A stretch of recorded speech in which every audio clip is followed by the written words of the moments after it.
Nikitumai hubweri wa afya mtazamaji wa Kaya Media. Karibu nikupashe, langu mimi Geoffrey Kaya. Ni mida ya saa 8 awamu ni ya kwanza. Karibu nikupashe. Mnamo tarehe 8 mwezi wa 3 mwaka 2022, Honorable Richard Onyingwa alifungua Tennessee Mountain Home Community Based Organization kuwa rasmi ofisi ya kiserikali.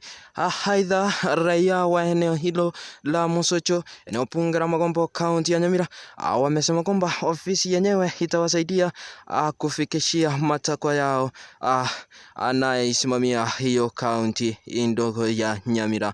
Kutoka maeneo ya Musocho, eneo bunge la Magombo, kaunti ya Nyamira, langu mimi Geoffrey Kaya, nikikutakia kila laheri na endelea kutufuatilia kupitia mitandao ya kijamii YouTube @Kaya Media.